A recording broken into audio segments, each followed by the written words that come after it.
በስመ አብ ወወልድ ወመንፈስ ቅዱስ አሐዱ አምላክ አሜን። እንደ ሰማይ ሥርዓት መቅደሱን በምድር የምታገለግሉ ካህናት አባቶች፣ በዚህ በሕያው እግዚአብሔር ቤት ከሩቅም ከቅርብም የተገኛችሁ የልዑል እግዚአብሔር ልጆች እንደምን አደራችሁ?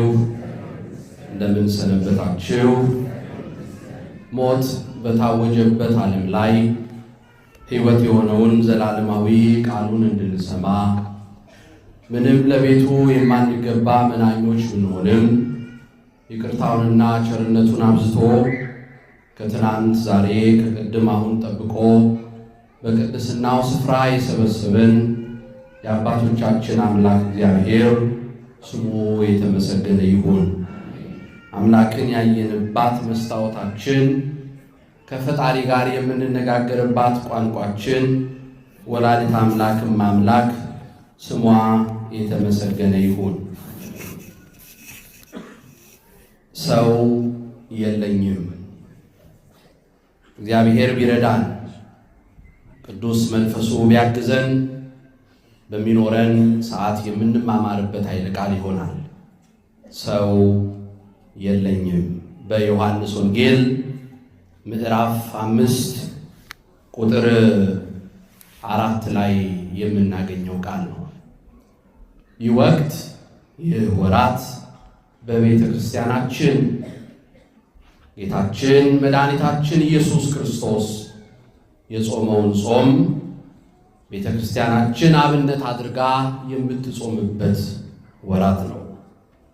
አብይ የሆነው እግዚአብሔር፣ ዋና የሆነው እግዚአብሔር የሰው ልጆች በኃጢአት ድቀት ምክንያት ከክብሩ ርቀው ስለነበር ይህንን የራቀውን የሰው ልጅ ሊያቀርብ የጠፋውን ሊፈልግ ወደ ምድር ወርዶ በአጭር ቁመት በጠባብ ደረት በማኅፀነ ድንግል ተወስኖ በኋላም በማየ ዮርዳኖስ የዕዳ ደብዳቤያችንን ከቀደደ በኋላ ሳይውል ሳያድር ወደ ገዳመ ቆሮንጦስ ገብቶ የጾመው ጾም ነው። ቤተ ክርስቲያናችን ይህንን ጾም እሱ ራሱ አብነት ሆኖ ስለ ጾመው እኛም እንድንጾመው ታዘናለች።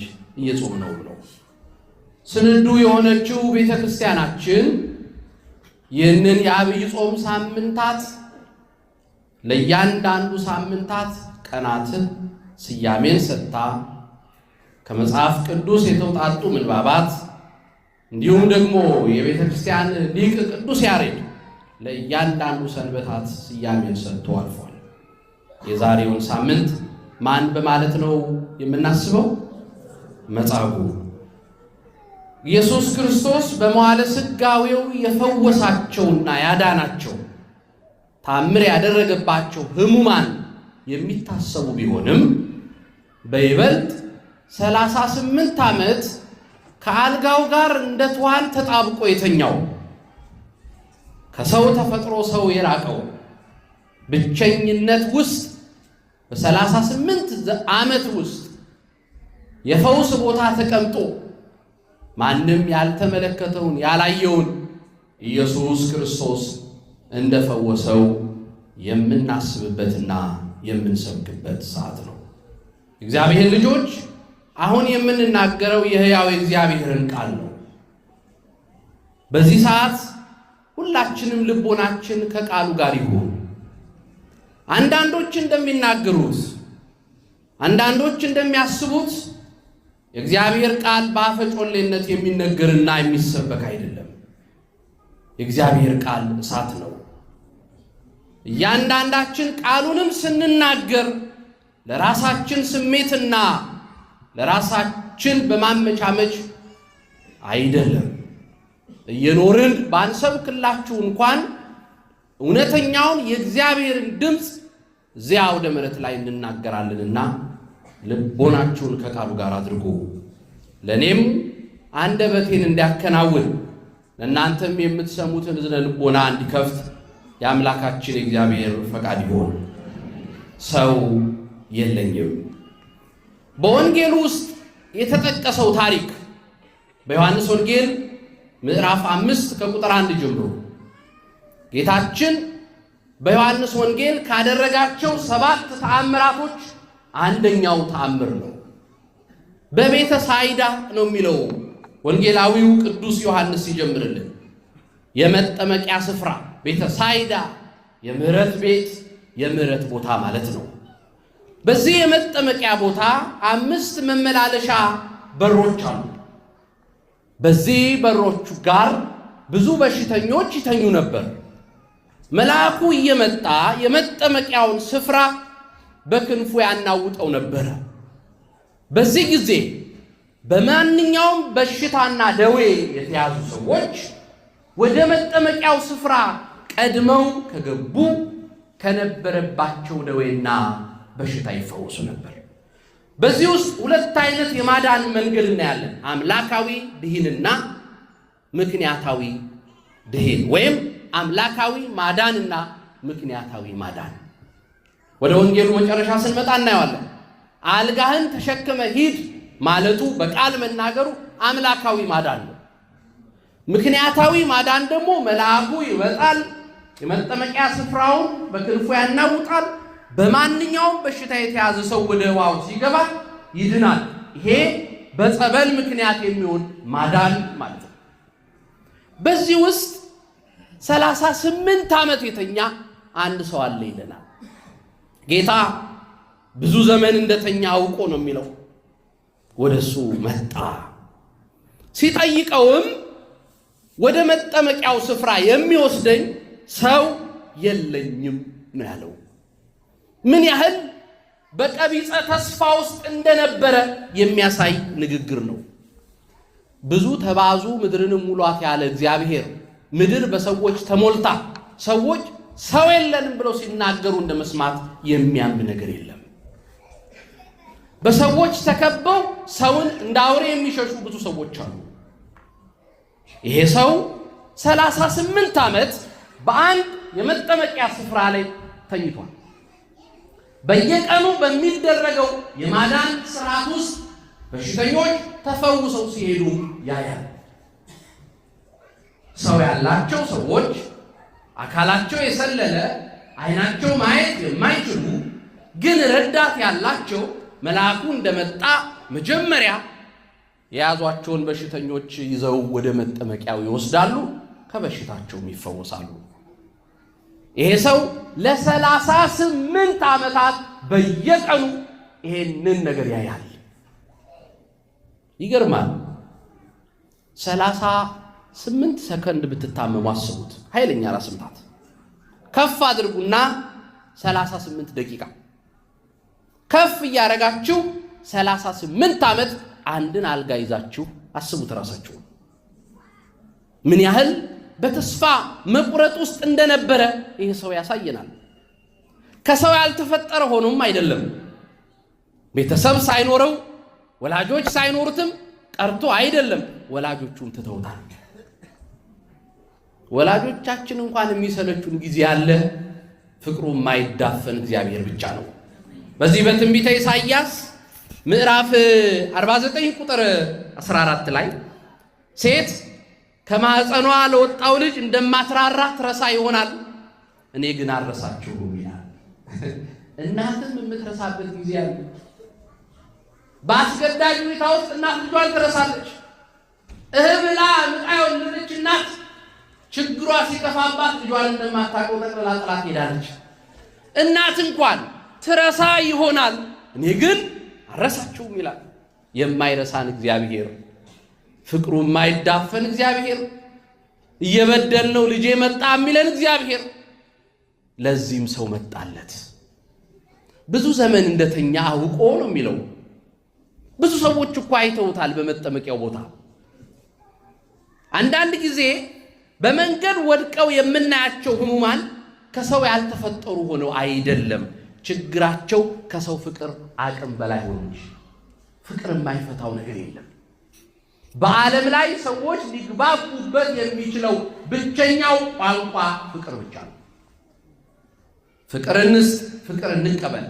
አንድን ሰው መርዳት ባንችል፣ ህይወቱን መለወጥ ባንችል እንኳን እውነተኛ ፍቅር እናሳይ። ፍቅር የለም ዛሬ 38 ዓመት በአንድ ቦታ የተቀመጠ ሰው እግዚአብሔር በአንድ ችግር ውስጥ የሚያሳልፈን ለሌሎቹ አዛኝና ርኅሩኆች እንድንሆን ነው። በአንድ መስመር ውስጥ ስናልፍ በመከራም በችግርም አግኝቶ በማጣትም በተለያየ ምክንያት ውስጥ ስናልፍ እግዚአብሔር ያንን ከኋላ ለሚመጡት ሰዎች ርኅሩኆችና አዛኞች እንድንሆን ነው። ተመልከቱ፣ ብዙ ሰዎች ይፈወሳሉ። ይሄ ሰው እዚህ ጋር ተኝቷል፣ እስቲ ነገ ደግሞ ለኔ እንደተደረገልኝ ለዚህ ሰው ላድርግለት፣ ወደ መጠመቂያው ስፍራ መልአኩ ሲመጣ ቀድሜ ልውሰደው ያለ ሰው አልነበረም። መዳናቸውን ብቻ ካገኙ በኋላ ከድህነታቸው በኋላ ወደ መጠመቂያውም ስፍራ ይመለሱ፣ እያዩትም ያልፋሉ። ችግራችንን የሚያይ ብቻ አይደለም ሊያይልን የሚመጣ ባለመፍትሄው ኢየሱስ ክርስቶስ ግን መጣ ይላል።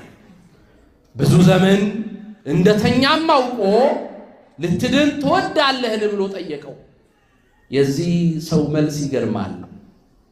ወደ መጠመቂያው ቦታ የሚወስደኝ ምን የለኝም ሰው የለኝም።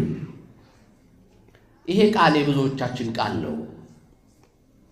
ዛሬ የአፍ ሰው ብቻ ሰው ልቡን አስቀምጦ በአንደበት ብቻ የሚያወራበት ዘመን፣ ልብና አንደበት ያልተገናኙበት ዘመን ሆኗል። በዚሁ በውጭ ዓለም ከባዱ ነገር እውነተኛ የልብ ሰው ማግኘት ነው። ችግሬን ይረዳልኛል ይረዳኛልም ብላችሁ የምታስቡት ሰው ችግራችሁን በሰኮንዶች ርፍራፊ ለሌሎች ነግሮ ትሰሙታላችሁ።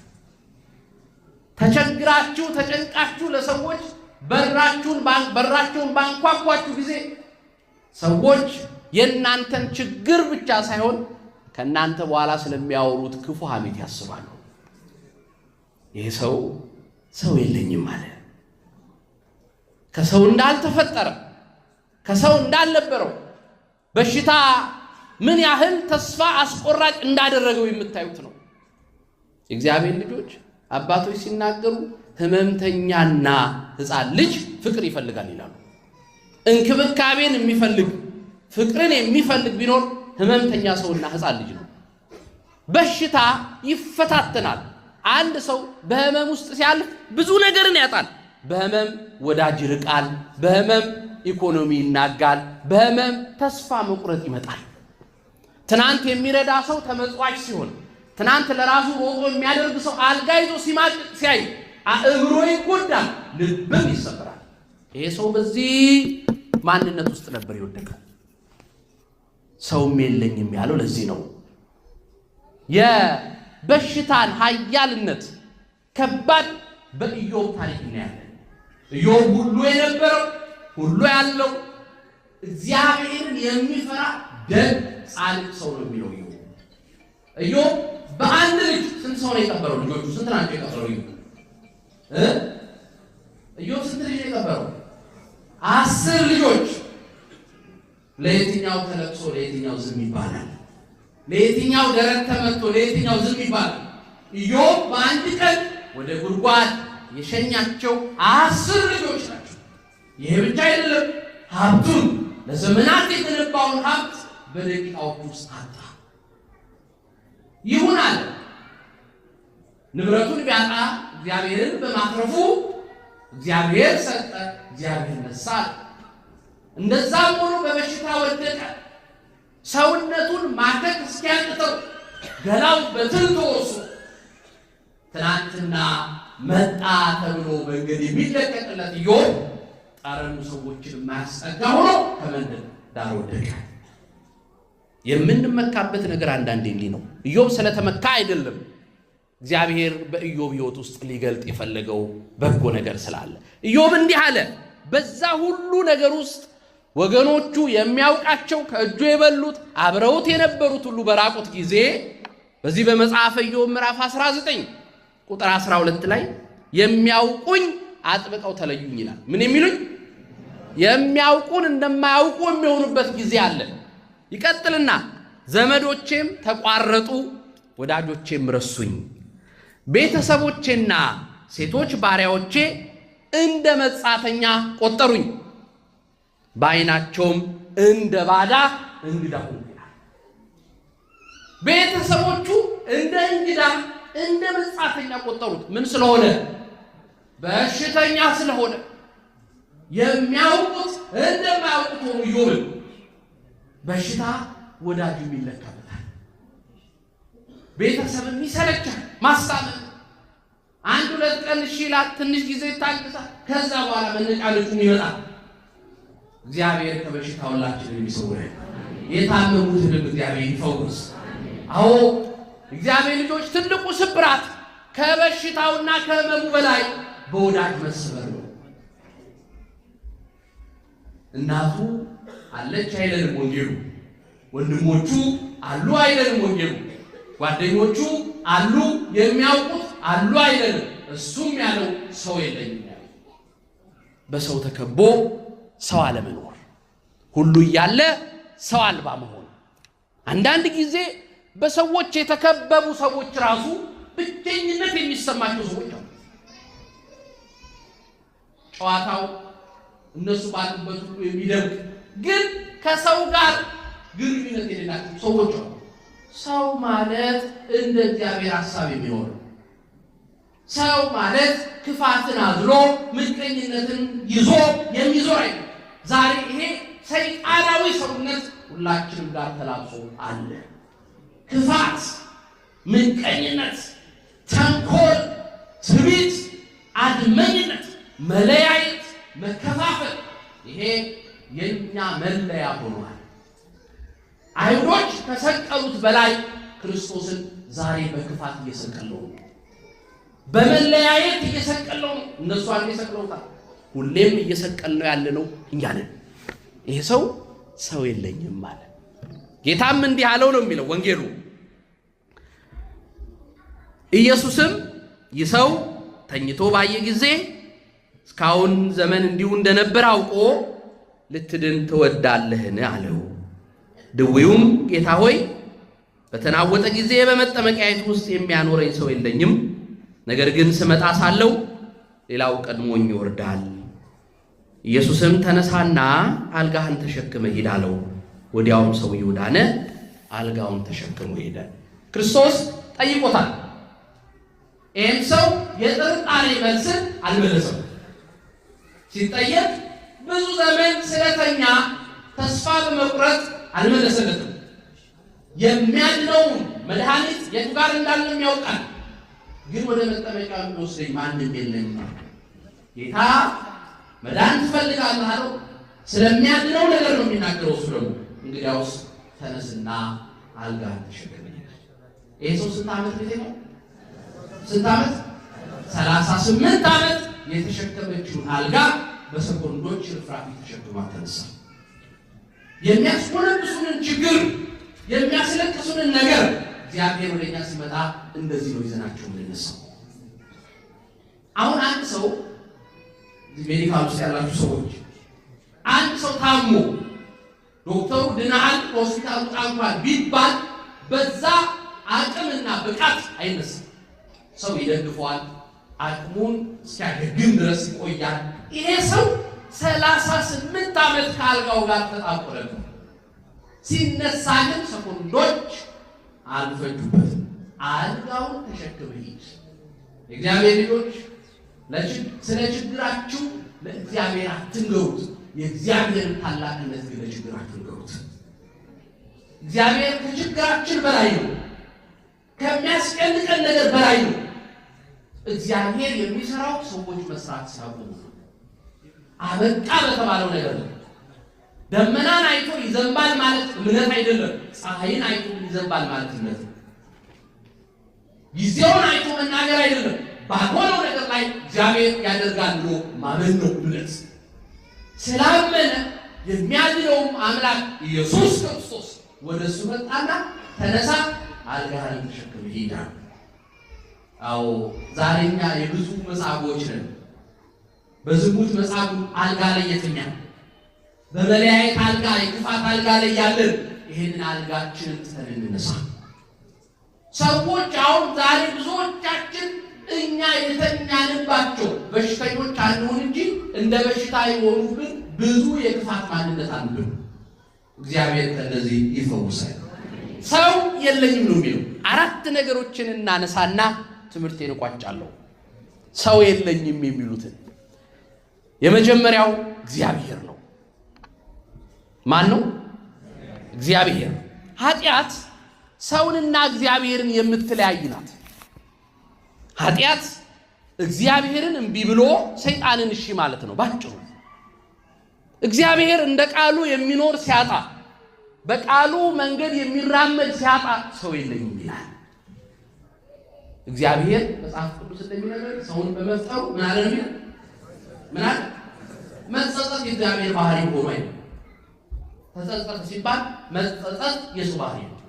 መጸጸት የሚለው ቃል የሚነግረን የሚያስረዳን የሰዎችን የኃጢአት ክብደት ለመግለጽ ባላደረገው ኖሮ ብለን እንደምናስበው ምን ያህል ኃጢአታችን እንደከፋና እንዳሳዘነው ለመግለጽ ተጸጸተ ይላል። አዎ ዛሬ እግዚአብሔር ስለሱ የሚራሩለትን ሲያጣ ከሰው ተፈጥሮ ሰው ሳይሆን ሲቀር እግዚአብሔር ሰው የለኝም ይላል። የሚታዘዘው እንደ ቃሉ የሚኖር ኤልያሳዊ ሕይወት አብርሃማዊ ማንነት ሲያጣ እግዚአብሔር ሰው የለኝም ይላል። አብርሃም ማለት እንግዶችን መቀበል ብቻ አይደለም፣ ልብንም ለእግዚአብሔር የእንግዳ መቀበያ ማለት ነው። አብርሃም ጓዳው ብቻ አልነበረም የከፈተው፣ ቀድሞ የከፈተው ልቡን ነው። አብርሃም ያቀረበው እንጀራ ብቻ አልነበረም፣ ራሱንም ለእግዚአብሔር አቅርቧል። መጀመሪያ ከምንሰጠው ነገር በፊት ራሳችንን ለማመስጠት አለብን። ከኛ ከመቅደሱ አገልጋዮች እዚህ ውስጥ ካለነው ጀምሮ እስከናንተ ራሳችንን መስጠት አለብን። ያ ጊዜ ነው እግዚአብሔር እንደ ልቤ እንደ ዳዊት የሚለን የልቤን ሰው አገኘው የልቤ የሚለን እንደ ሐሳቡ እንደ ቃሉ እንደ መንገዱ ስንሄድ።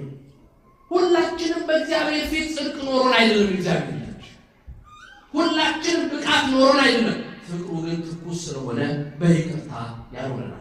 ሐዋርያው ቅዱስ ጳውሎስ ለሮም ምዕመናን በላከው መልእክቱ ምዕራፍ 3 ቁጥር 11 ላይ እንዲህ ይላል፣ ጻድቅ የለም አንድስ እንኳ፣ አስተዋይ የለም፣ እግዚአብሔርን የሚፈልግ የለም፣ ሁሉም ተሳስተዋል፣ በአንድነት የማይጠቅሙ ሆነዋል፣ ቸርነት የሚያደርግ የለም፣ አንድስ እንኳን የለም ይላል። ጻድቅ ማንም የለም፣ በፊቱ ቸርነትን የሚያደርግ ማንም የለም። የእሱ ቸርነት ነው የሚያኖረን፣ የእሱ ይቅርታ ነው የሚያኖረን። ይቅርታውንና ፍቅሩን ስናክፋፋ፣ ደግነቱንና አባታዊ ፍቅሩን ስንገፋ እግዚአብሔር ሰው የለኝም ይላል። ከዚህ ከመባል ይጠብቀን። አዎ እስራኤላውያን የአብርሃም ልጆች ብትሆኑ የአብርሃምን ስራ ባደረጋችሁ ነበር ነው ያለው እግዚአብሔር ክርስቶስ ራሱ። የማን ልጆች ብትሆኑ? አብርሃም አባቴ ነው ማለት ብቻ አይደለም፣ የአብርሃም ልጅ ሆኖ መገኘት ያስፈልጋል። ይመኩበት የነበረው አብርሃም አባታችን ነው፣ አብርሃም ከኛ ወገን ነው ብለው ነበር። አዎ አብርሃም ግን እነሱ የሰሩትን ስራ አልሰራም። አብርሃም የጽድቅ ስራ፣ የበጎነት ስራ፣ የመልካምነት ስራ ነበር የሰራው አብርሃም። እኛም እግዚአብሔር ሰው አለኝ እንዲል የባሪያው እስትንፋሶች፣ እኛ እኮ የሱ እስትንፋስ ተካፋዮች ነን። ፍጥረቱን ሁሉ ሲፈጥር እግዚአብሔር ሰውን የፈጠረው ግን ከባህሪው ከፍሎ ነው። ስለዚህ ሰው የእግዚአብሔር አሻራ የታተመበት የእግዚአብሔር አርያ ያረፈበት ነው። ክቡር ነው። ሰውነታችሁን እንዳታቃልሉት፣ ሰውነታችሁን አክብሩት። ዋጋ የተከፈለበት ነው ሰውነት። ይሄን ሰውነታችንን ስናቃልለው ልባችን ለኃጢአት መጋረጃ ሲከፈት ሰው የለኝም ይላል። ሁለተኛው ሰው የለኝም የሚሉት ወላጆች ናቸው። ወላጆች፣ አዎ እግዚአብሔር ማዕፀናቸውን ከፍቶ በልጅ በረከት የባረካቸው ወላጆች፣ የማይታዘዛቸው ልጆች። ዛሬ ብዙ ወላጆች በልጆቻቸው አንገታቸውን የሚያቀረቅሩ የሆነ ነው። እግዚአብሔር ልጆች ካለ እናት ያሳደገ አባት ልጆቼ ደረሱልኝ ሲል፣ ካለ አባት ያሳደገች እናት ልጆቼ ደረሱልኝ ስትል፣ በልጆቻቸው አንገታቸውን ሲደፉ ማየት ከዚህ የበለጠ ሰው የለኝም የሚያስብል ነገር የለም። አዎ ልጄ እናቴ እናቴ አባቴ አባቴ ብሎ መቅበር ወግ ነው። ልጄ ልጄ ብሎ እናት ቆማ የልጇን ሬሳ መሸኘት ግን ከባድ ነው። ሐዘኑ ይከብዳል። ዛሬ እናቶቻችን የልጅ ልጆቻቸውን በመጦሪያቸው ጊዜ እያሳደጉ ነው ልጆቻቸውን ቀብረው። ሰው በኃጢአት ውስጥ ነው ያለው። ልጆቻችንን በቃለ እግዚአብሔር ኮትኩተን ስላላሳደግናቸው ከፍ ባሉ ጊዜ ለእኛ የማይታዘዙ ነው የሚሆኑት። አንድ ግራጁዌሽን ፓርቲ ላይ ቦስተን ተገኝቼ ልጁ እውነተኛ ታሪክ ነው ሰርፕራይዝ አለኝ ብሎ መጣ። የተጋበዝነው ካህናት ዝግጅቱ የተደረገው ከቤታቸው ሁለተኛው ፍሎር ላይ ነው። የሱ ጓደኞችና መሰሎች ደግሞ ዳውንስቴር ዝግጅት ተዘጋጅቷል። ስለዚህ ንግግር ተደረገ። እናት መረቀች፣ አባት መረቀ። ብቸኛ ልጅ ነው። ሰርፕራይዝ አለኝ ብሎ መጣ። ከኒውዮርክ ነው የተመረቀው። እግዚአብሔር ልጆች ይህን ስናገር ልብ ያዝናል። ወንድ ልጅ ይዞ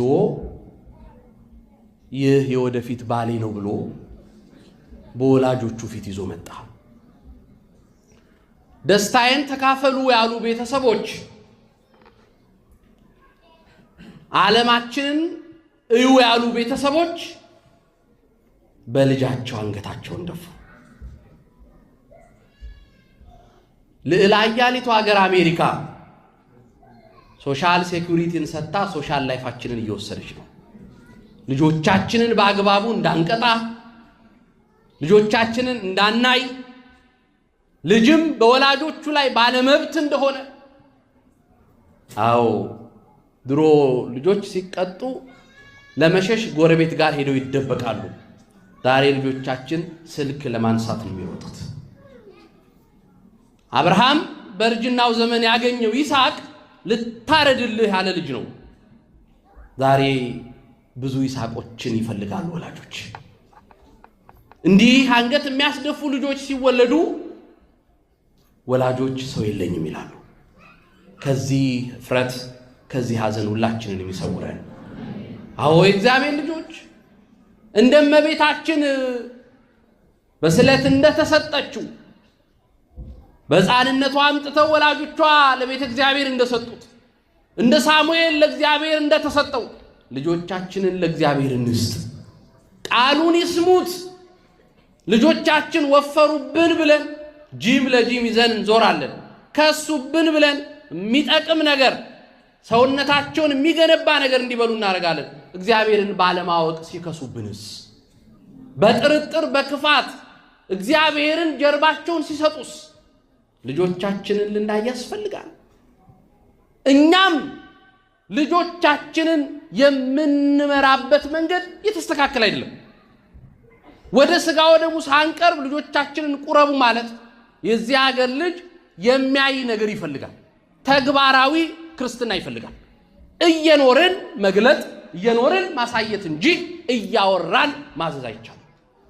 ስለዚህ እኛም ከእግዚአብሔር ጋር ግንኙነታችን የተጣመረ መሆን መቻል አለበት። አባት ጥግ ይዞ እናት በነጠላ ተሸፋፍና ልጅ እዚህ ጋር አንዳንድ ጊዜ ትግል ነው ቁረብ አትቁረብ ለማለት።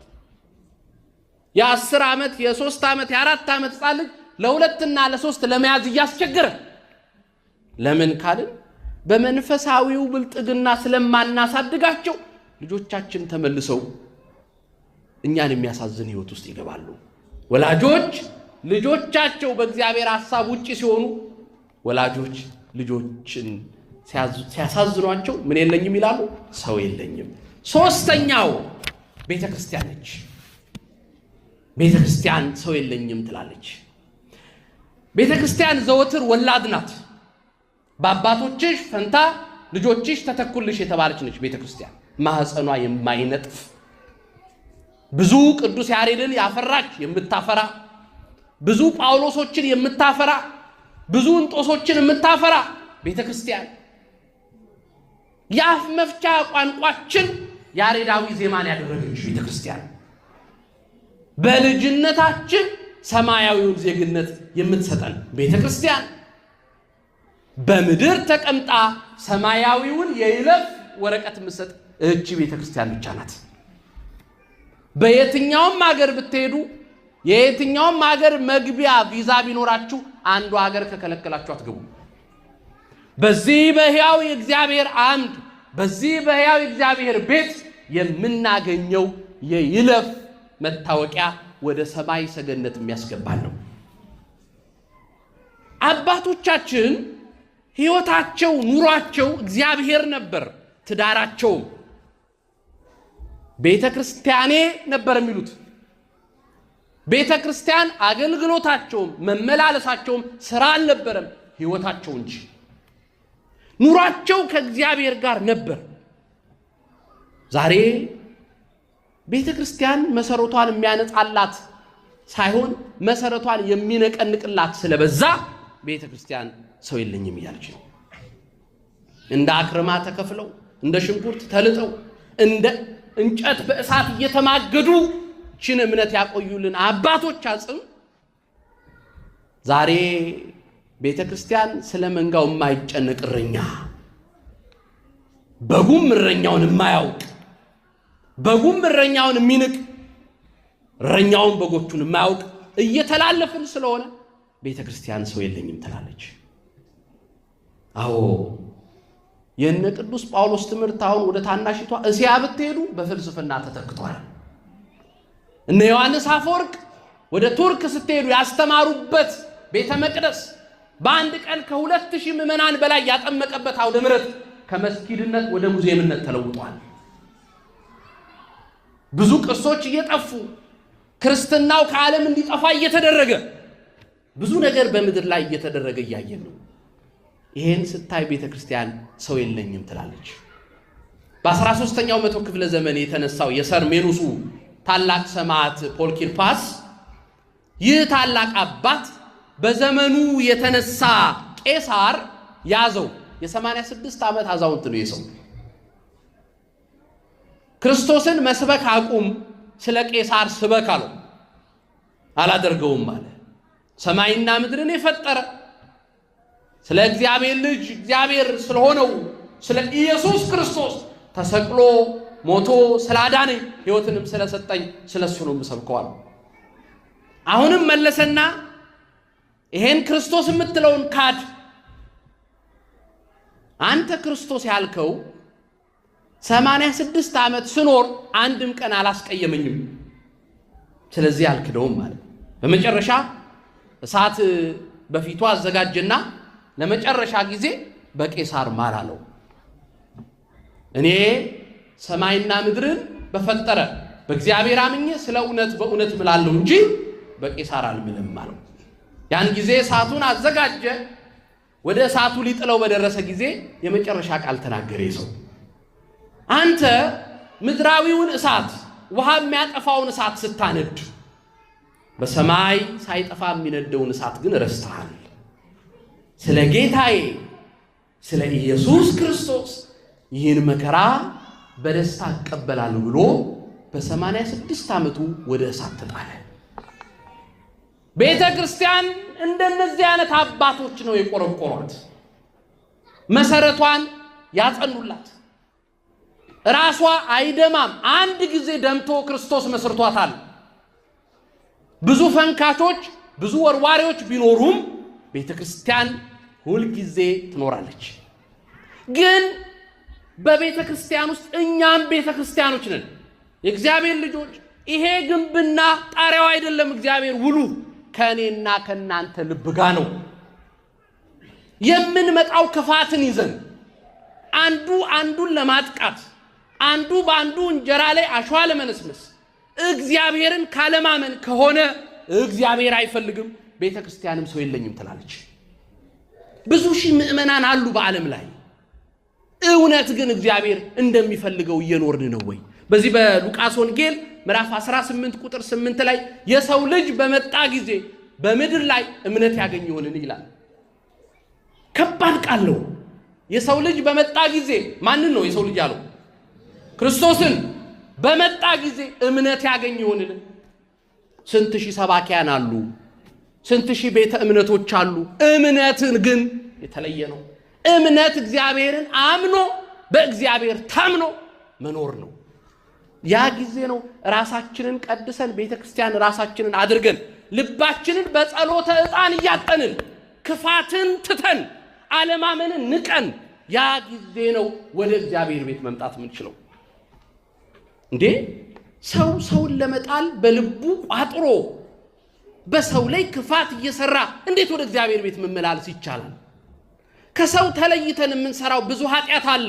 በእግዚአብሔር ቤት ውስጥ እንዴት ኃጢአትና ግፍ እንሰራለን? ለመስራትስ እንዴት እንመጣለን? ያ ጊዜ እግዚአብሔር ሰው የለኝም ይላል፣ ቤተ ክርስቲያንም ሰው የለኝም ትላለች። ከዚህ ከመባል እግዚአብሔር ሁላችንንም ይጠብቀን። አራተኛውና የመጨረሻው ሰው የለኝም የምትለው ሀገር ናት።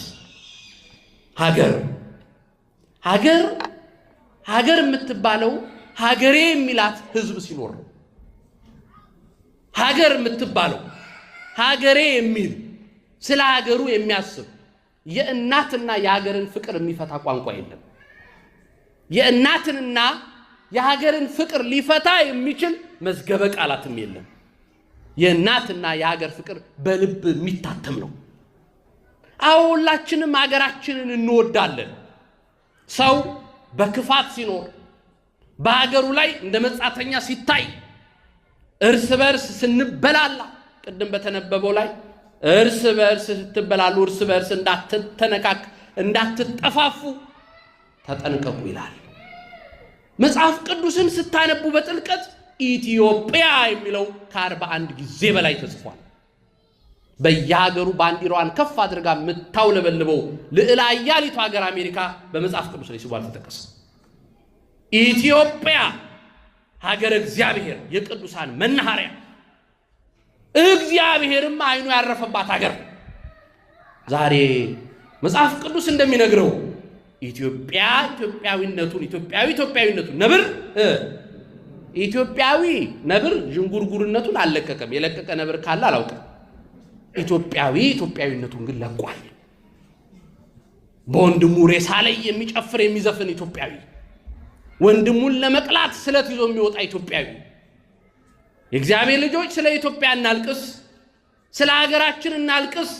ከቤተ መቅደሱ ካለነው ጀምሮ ሁላችንም ስለ ሀገራችን ልንጮ ግድ ይላል። ይሄ ፖለቲካ አይደለም፣ እውነቱን ነው የምንናገረው። ጉልቻ ቢቀያየር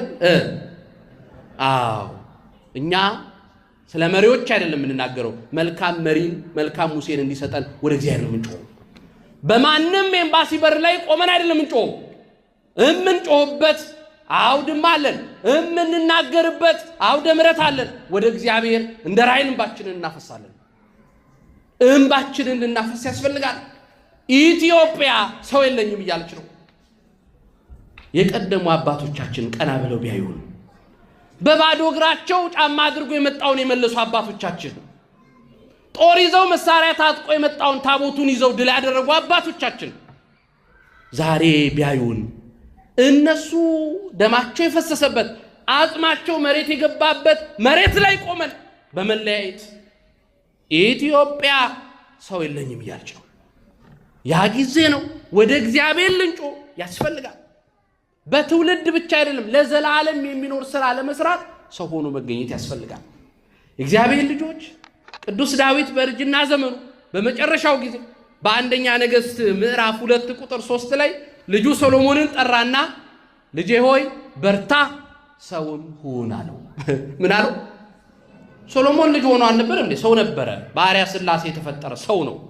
ሰው ማለት እግዚአብሔር ለሱ የከፈለለትን ዋጋ የሚያውቅ ልቡ በእምነት የታሸ በጽድቅ የለመለመ የይቅርታ ልብ ያለው ነው ሰው ማለት እንጂ ሆዱን መቃብር ጥርሱን ቢላዋ አድርጎ መዞር አይደለም ሰው ማለት። ሰው ይቅርባይ፣ ቅዱስ፣ መንፈሳዊ፣ ታዛዥ መሆን አለበት። ጠቢቡ ከሱ በፊት እንዳለ ጥበበኛ ከሱም በኋላ ያለ ጥበበኛ አልተነሳም። ሰውን ግን አለው። እንዲያውም ሲመክረው በርታ ሰውን የምታደርገውንና የምትሄድበትን ሁሉ ታከናውን ዘንድ በሙሴ ሕግ እንደተጻፈ ሥርዓቱንና ትእዛዙን ፍርዱን ምስክሩንም ትጠብቅ ዘንድ በመንገዱም ትሄድ ዘንድ የአምላክን የእግዚአብሔር ትእዛዝ ጠብቅ። በቃ ሰው ማለት ባጭሩ የአምላኩን ትእዛዝ የሚጠብቅ ነው። ትእዛዙን እንድንጠብቅ ይርዳን። አዎ ትእዛዙን በዚህ በአዲስ ኪዳን ላይ ፈሪሳውያን የሙሴን ሕግ ልብሳቸው ላይ ጠልፈው ትሄዱ ነበር ሕጉን ለመጠበቅ። ሕጉን ግን አያደርጉትም። ሕግ የሚያወጣ ግን ሕግ የማያደርግ፣ ስለ ሕጉ የሚሰብክ ግን ሕጉን የማይፈጽም። እንደዛ እንዳንሆን እግዚአብሔር ይርዳን። እኛም እየኖርን ባንሰብክላችሁ እንኳን የእግዚአብሔር ልጆች እንዳናጠፋችሁ ጸልዩልን። እናንተም የምትሰሙት ቃል ፍርድ እንዳይሆንባችሁ የእግዚአብሔርን ቃል ጠብቃችሁ እንድትሄዱ ስለ ራሳችሁም ጸልዩ። ሰው የለኝም።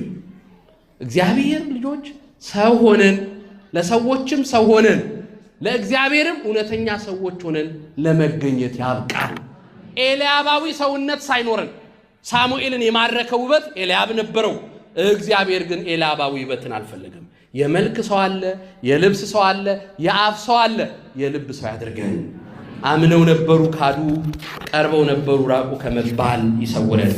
ሀገራችን ኢትዮጵያ ሰላም ፍቅር ይስጥልን፣ ይቆየን።